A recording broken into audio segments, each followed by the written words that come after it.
మీరు ఓపెన్గా మీరు చెప్పారు, నేను అంటే పార్టీకి రాజీనామా చేస్తున్నా, నేను పార్టీ మారుతున్నా, తర్వాత ఏ డిసిషన్ తీసుకున్న తర్వాత చూద్దామని మీరు అనుకున్నారు.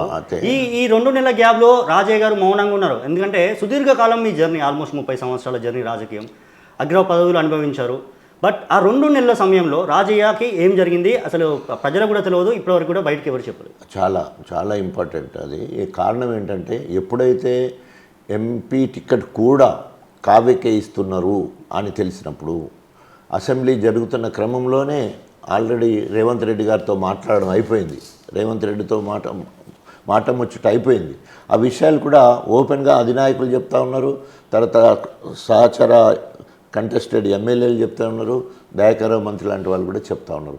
సో ఆ క్రమంలో మనము ఎంతో ఒబీడియంట్గా ఉండి జంగాం గెలిపించుకొని గన్పూర్ గెలిపించుకొని కేసీఆర్ గారే దేవుడని నమ్ముకొని ఇంత ఉంటే, సో తండ్రి కూడా కొడుకు కూడా తండ్రి దగ్గర అలగడం అట్లాంటివి జరుగుతుంటుంది. ఆ క్రమంలో ఎప్పుడైతే ఎంపీ కూడా నాకు రావట్లేదు, ప్రభుత్వం పోయింది, రైతు బంధు సమితి పోయింది, ఎమ్మెల్సీ పోయింది, ఎంపీ వచ్చే అవకాశం లేనప్పుడు నాలో ఒక ఏమంటారు నిస్సాయత స్థితి, ఒక ఏం చేయాలి అని ఏం తోయని పరిస్థితులలో నేను బీఆర్ఎస్ పార్టీకి రాజీనామా చేస్తున్నాను. ఒకటే ఒక సింగిల్ సెంటెన్స్, ఎలాంటి అభియోగాలు చేయలేదు, మంచి ఏది కామెంట్ చేయకుండా ఓన్లీ సింగిల్ సెంటెన్స్లో నేను నా మానసిక పరిస్థితి బాగలేదు అని చెప్పేసి రాజీనామా చేయడం జరిగింది.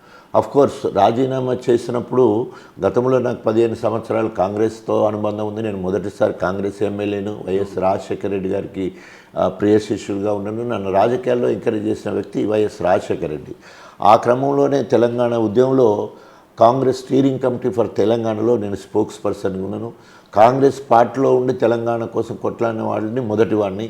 తెలంగాణ కోసం అధికార కాంగ్రెస్ పార్టీ ఎమ్మెల్యే పదవికి రాజీనామా చేసి తెలంగాణ జెండా పట్టుకుని కేసీఆర్తో అడుగులో అడుగేసి తెలంగాణ మొత్తం తిరిగిన వాడిని. కాబట్టి ఆ పరిచయాలని, అట్లాగే బీజేపీలో కూడా జాతీయ నాయకులు, రాష్ట్ర నాయకులందరూ కూడా నన్ను సంప్రదించడం జరిగింది. మన ఎంపీ ఎలక్షన్ మీరు అన్న 2 నెలలు ఏంటి అని అన్నారు కదా, మీరు 2 నెలలు ఏమైంది అనే క్రమంలో, సో నేను ఎప్పుడైతే రాజీనామా చేస్తే బీఆర్ఎస్ పార్టీ ఆమోదం తెలియజేయలేదు, లేదా ఆ పార్టీకి సంబంధించిన ఎవరు కూడా నన్ను కామెంట్ చేయలేదు. ఎందుకంటే నిజమే రాజకీయ అన్యాయం జరిగింది కదా, అన్యాయం జరిగింది అనేది యావత్ తెలంగాణ ఉద్యమకారులకు తెలుసు, తోటి సహచరులకు తెలుసు, అందరికీ తెలుసు. ఎందుకంటే ఎమ్మెల్యే ఇవ్వలేదు, ఎంపీ ఇవ్వలేదు, ప్రభుత్వం రాలేదు, ఇంకా మరి ఎవరైనా ఏం చేస్తారు అని ఒక్క బీఆర్ఎస్ నాయకుడు కానీ, కార్యకర్త కానీ, ఉద్యమకారుడు ఎవరు కూడా నన్ను కామెంట్ చేయలేదు. సో అది అట్లాగే పెండింగ్లో పెట్టేసి ఆ రాజీనామాను పెండింగ్ చేసి అట్లాగే ఉంచే క్రమం అయింది.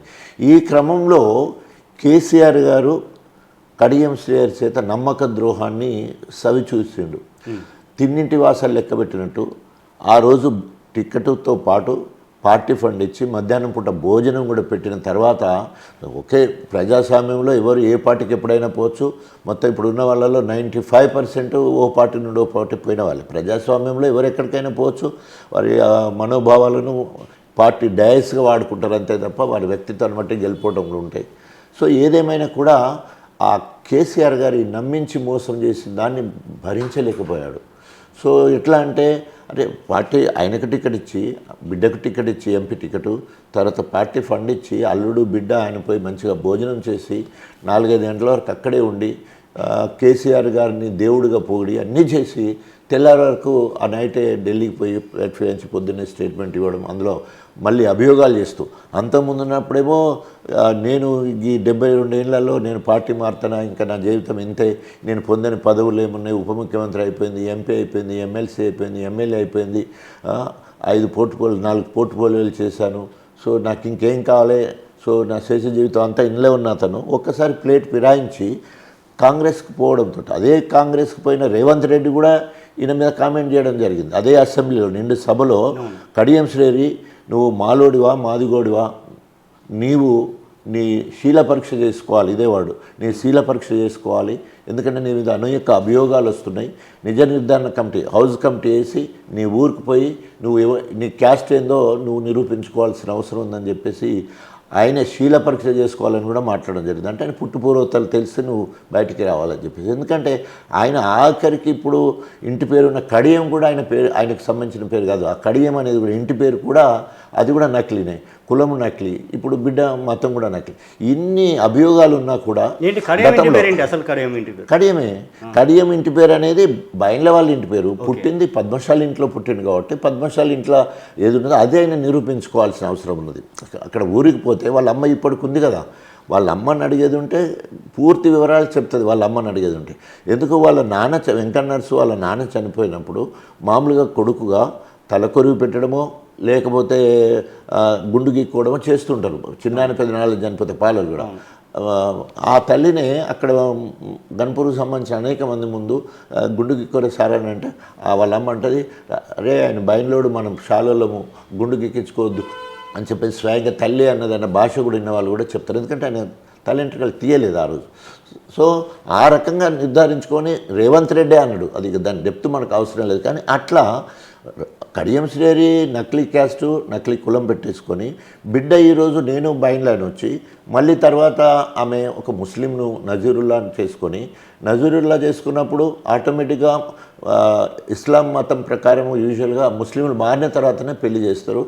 రెడ్ అఫిడవిట్ గ్రీన్ అఫిడవిట్ అని ఉంటే వాటిని సంతకాలు చేయాలి, నమాజ్ చదవాలి, అట్లా అయినాకనే పెళ్లి చేస్తారు.